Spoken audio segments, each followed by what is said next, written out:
Yota Okubi is quite an eccentric boy, often ridiculed by his classmates for his weird and childish behavior. He is quite self-aware of this, noting his imaginative play does not bode well for his future. But as he's talking to his action figure about this, the wall suddenly caves in to reveal a young girl. And this is where we get our first glimpse at Octo Hachishita, better known to Yota as Octo-chan. A strong friendship forms between the both of them, and their lives are both enriched by each other. They are indeed stellar friends. Role-playing Chupacabra, watching movies, everything seems to be great with her. They share their dreams, their wishes, their lives together. To wish for the supernatural. To wish for a world with monsters, aliens, superpowers. Wouldn't that be amazing? Instead of a normal boring world filled with the mundane, their world sounds a lot more fun. And it is, for a while, before a tragic event reshapes both of their lives. Grief. An outpour of despair, sadness, and frustration towards the loss of a loved one. Octo-chan dies, and something in Yota dies inside as he looks at the crushed body of the girl he has held dear to his heart for so long. Her radiance, her warmth, he'll never feel again. People grieve in different ways. For Octo's mum, she directs her hatred and sadness towards Yota, her face full of vitriol. And Yota, well, he just lies there, lifeless, aimless, his world clouded by darkness, and pushed towards the edge of no return. In a final act of desperation, he crosses the border of human morality. He takes her remains with one sole goal in mind, to bring her back to life. It's interesting to see such a dark turn in what appears to be quite a happy story of friendship initially. I guess grief paired with obsession makes even the most best innocent people do despicable things, and Yota is quite obsessed with Octo. Unable to visualize a future without her, he will do whatever is necessary to bring her back, even if it violates human convention.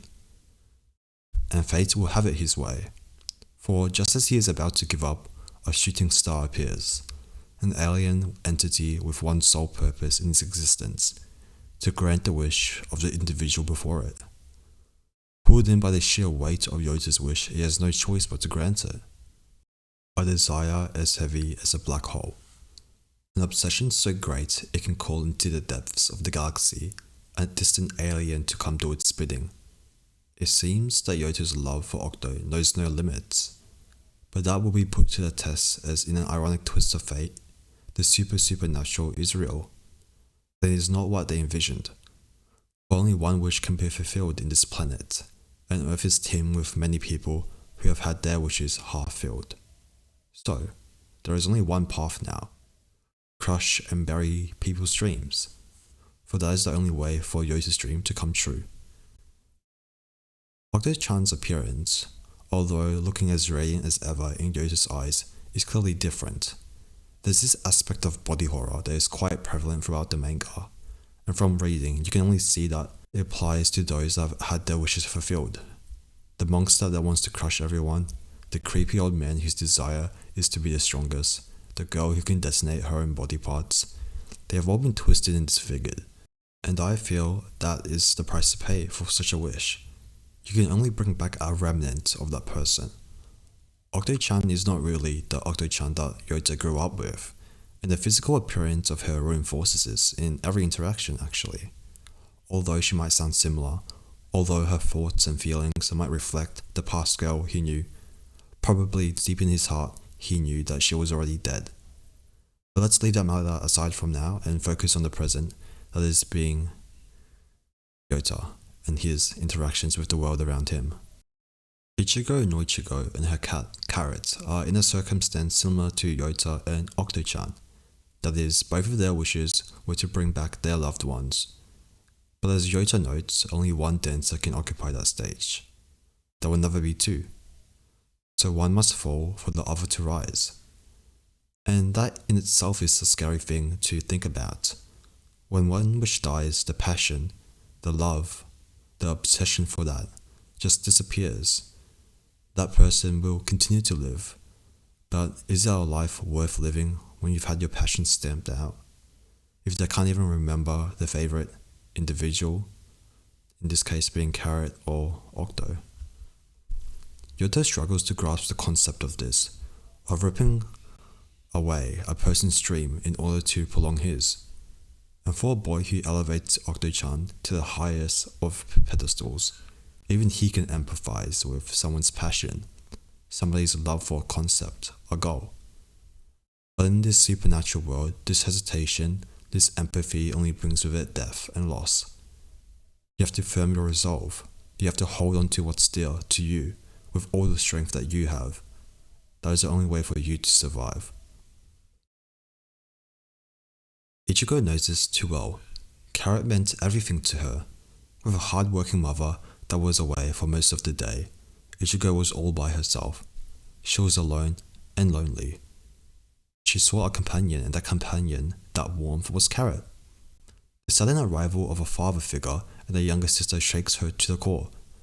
This is an abrupt change for a 13-year-old child. From only relying on herself to the introduction of not just one but two new people does not bode well for Ichigo.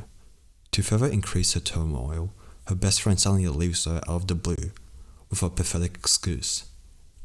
It's ironic, to be honest. With the introduction of more family, she is more lonely than ever. And as she is thinking, the sound of a doorbell brings her out from her thoughts.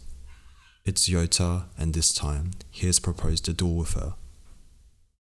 Yota now knows the weight of emotion, the weight of passion. An alliance, a compromise, would never be an option for both. Both are so fearful of their wish disappearing. But Yota believes himself to be changed now. Perhaps jaded by the destruction and this constant feeling of being on edge, he has decided to kill that naive side of himself. For it cannot exist in a world that screams for death. He knows he must bear the weight of a crushed dream, of another individual who will spill vitriol to him. It is a hard path, but it is necessary. And so, in the calm before the storm, they talk about their wishes and their love for Carrot and Octo-chan. The battle that ensues between the both of them is not pretty, but I believe it's the most memorable and poignant part of this manga. It's not flashy, it's just two people desperate to keep their dreams alive, putting everything on the line. And in the end, Yuta comes out the winner. Ichigo cries, pleads, despairs, but Yota is unwavering in his resolve. Her desperation, her fear, gives rise to anger, as Carrot tells Yota to destroy the star. For they cannot bear to see Ichigo's face looking worse than Yota. His face already scarred beyond recognition. And so, Yota grabs the star and crushes it. There is a heartfelt scene between Ichigo and Carrot, with her sobbing uncontrollably as Carrot tells her how much love they have for her. Then they are gone. Grief can form in different ways. Ichigo is calm, almost serene as she tells Yota and Octo of a being called the Celestial King, a title, a mantle only one is fit to claim. Then she tells him after he's finished all this destruction, he can go to hell. And with it, she has a smile on her face. Love, hope, warmth, and comfort. Yota took Ichigo's gentle and fragile heart and smashed that into pieces for the sake of his dream. Now we see Ichigo wake up in a haze, her mind a mess, and her footsteps unhurried as she makes her way down to the table, where her sister sits alongside their parents.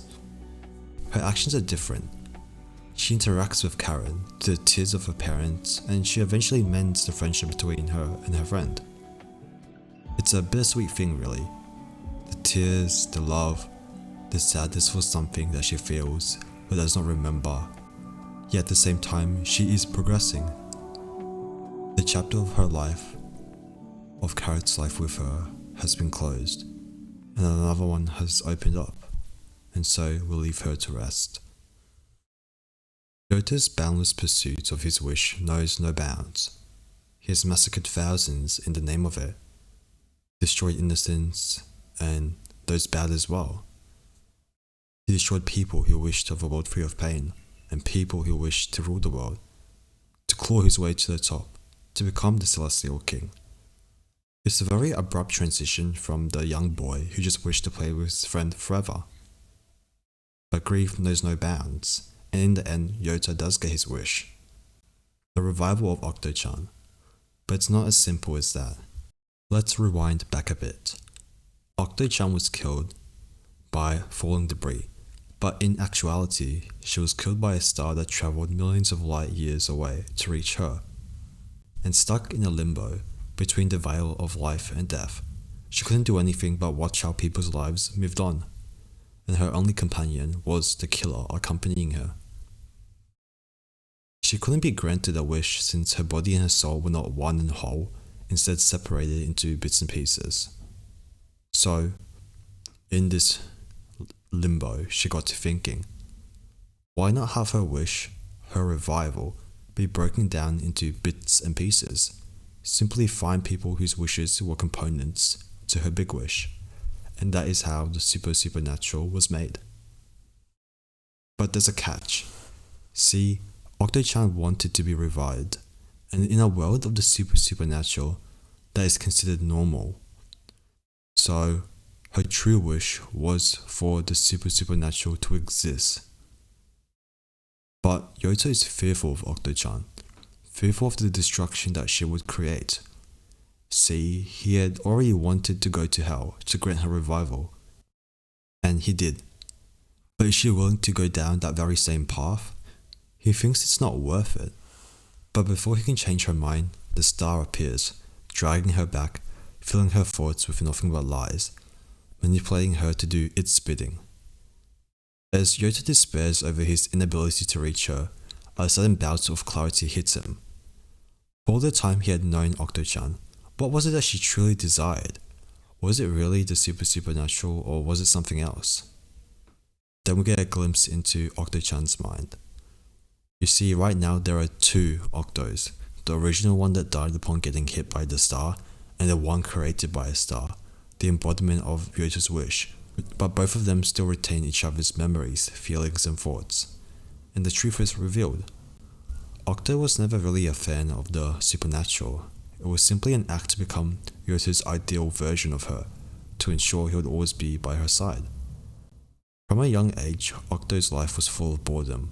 No matter what activity she did, no matter how hard she looked for ways to stave off that boredom, it was inevitable. Until the day she met Yota, and after spending time with him, she knew in her heart that she loved him. And she was so scared when she died. She was scared that he would forget about her, move on and live a boring life.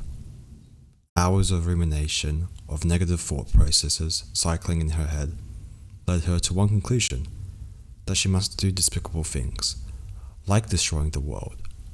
For that is what she believes is the only way to keep Yota's attention on her, always on her, forever on her, because he is the light to her dark. And he does become the beacon for her.